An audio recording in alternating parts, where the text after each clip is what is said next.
Você já sentiu que não está fazendo nenhum progresso em sua vida de fé? Parece que entrou numa rotatória e fica lá, só dando voltas, andando em círculos, sem sair do lugar. Enquanto isso, outros despontam e você se pergunta: o que há de errado comigo? Eu desconfio que o problema é que você não entende o que a Bíblia diz sobre a santificação. E sim, eu também já estive nesse lugar. Você pensa para si mesmo: eu já confessei todos os meus pecados, então tá tudo bom, né? Mas, na realidade, isso foi apenas o primeiro passo. Não termina aí. O cristianismo não termina na conversão. Você precisa crescer. O progresso deveria ser algo perfeitamente normal na vida de um cristão, assim como é natural e esperado que um bebê cresça. Provérbios 4,18 diz: mas a vereda dos justos é como a luz da aurora, que vai brilhando mais e mais, até ser dia perfeito. Então, o propósito de Deus não é que nós apenas teoricamente acreditamos em algo, mas que o que nós acreditamos também seja visto em nossas vidas. 2 Coríntios 3,18 diz: e todos nós somos transformados de glória em glória. Talvez seja exatamente esse crescimento contínuo em sua vida que esteja faltando. Você vê outros ao seu redor que têm um crescimento visível em sua vida cristã, enquanto que você segue atolado, patinando. Sabe, quando se trata de um aperfeiçoamento, e não importa em que área que seja, é evidente que cada um de nós começa de uma posição muito diferente. Quando se trata de mudança interior, é a mesma coisa. Nenhuma pessoa, nenhuma alma é a mesma. O coquetel de vontade, intelecto e sentimentos é diferente para cada um de nós. Difere de acordo com as nossas tendências e experiências de vida, natureza e nutrição. Isso significa que o que Deus usa para trabalhar em cada um de nós também será diferente. Não será a mesma receita para cada um. Para alguns, é necessário tomar consciência de nossa identidade em Cristo. Para outros, é importante não se esquecer do amor do Senhor. Outros devem ser aconselhados a aprofundar o estudo acerca da soberania de Deus. E para outros, um parceiro responsável é necessário para que eles possam progredir em sua santificação pessoal. Ainda um outro pode precisar de encorajamento para fazer mais uso dos dons espirituais. Alguns talvez precisam focar no fato de que seus pecados, sim, já foram perdoados e que o Espírito Santo foi dado para ajudar a superar qualquer obstáculo ou pecado em nossas vidas. E mesmo para uma outra pessoa, um lembrete do iminente retorno do nosso Senhor Jesus pode resultar em santificação. Veja, as coisas que nos aproximam de Deus e são usadas para nos transformar em sua imagem vão sempre variar de uma pessoa para outra.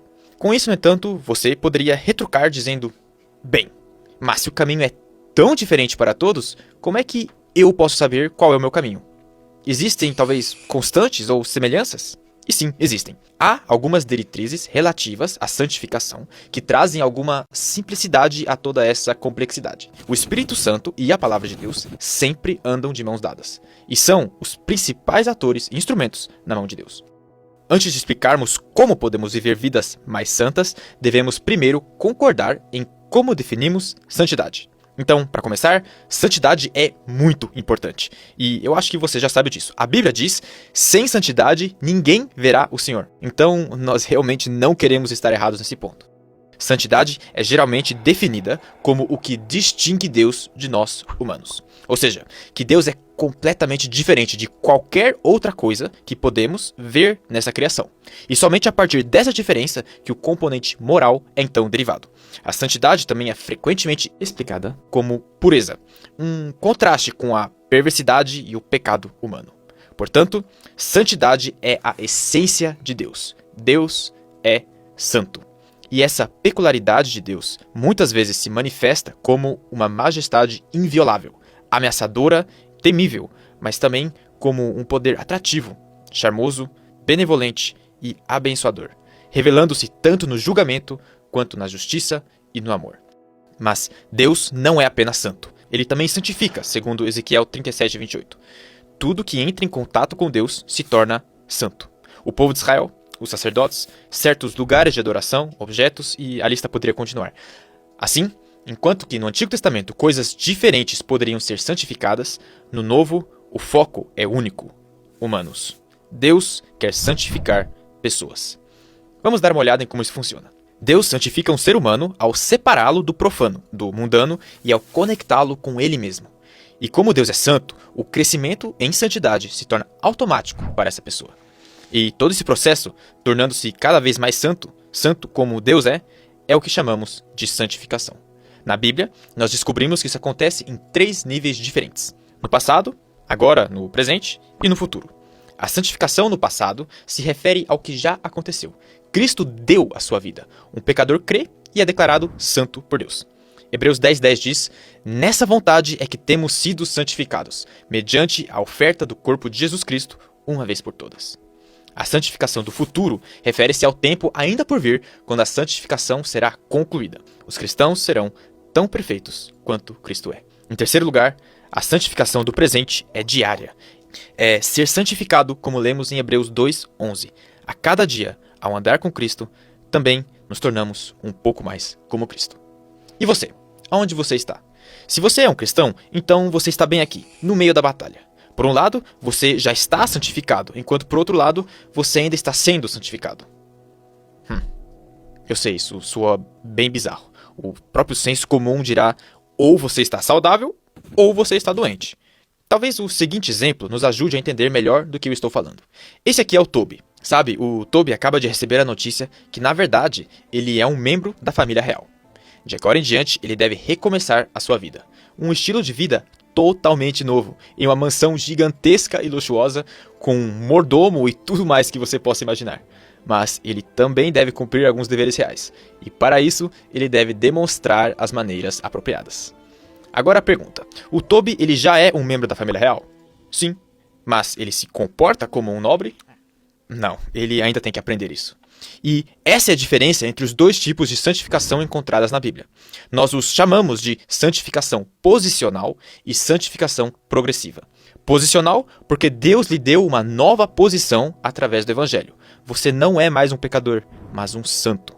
Assim como o Toby, ele é um nobre, um membro da família real.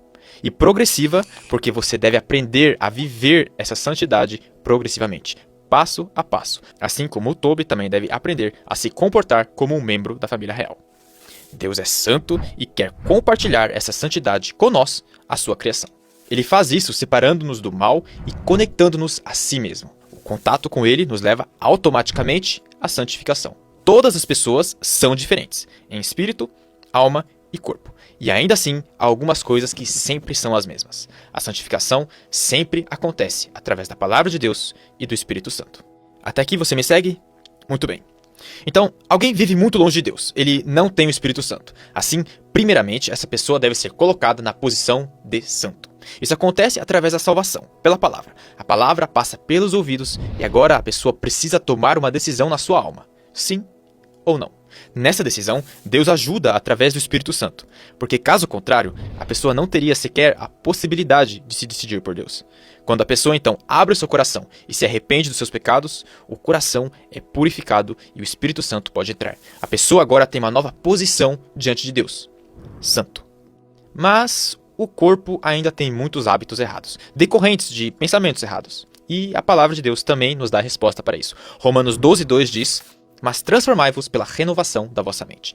Isso significa que, juntos, o Espírito Santo e a palavra mudam nossas formas de pensar. Pouco a pouco, nós pensamos mais e mais como Jesus Cristo. E sentimos e queremos mais das mesmas coisas que ele deseja. Nós nos tornamos cristãos. Exatamente como foi dito aos primeiros seguidores de Jesus. Eles foram chamados de cristãos. E como podemos praticar tudo isso hoje? Como que você pode ser um pouco mais parecido com Jesus Cristo até hoje à noite? Bem, Deus é santo e quer compartilhar a sua santidade com você. Ele faz isso ao separar pessoas para si e conectando-se com elas. Isso significa que, antes de fazer qualquer outra coisa, você deve se separar do mal. Esse é o primeiro passo. A Bíblia chama isso de temor do Senhor. É a primeira lição na escola de Deus. Se você já decidiu viver no temor do Senhor, em separação do mal, então pegue a palavra de Deus em sua mão e peça ao Senhor para falar com você através do Espírito Santo. O contato com Deus automaticamente resulta em santificação. Não importa quão diferentes somos um do outro, Deus usará a sua palavra para trabalhar em você, dia após dia, para fazer de você o que você já é: santo.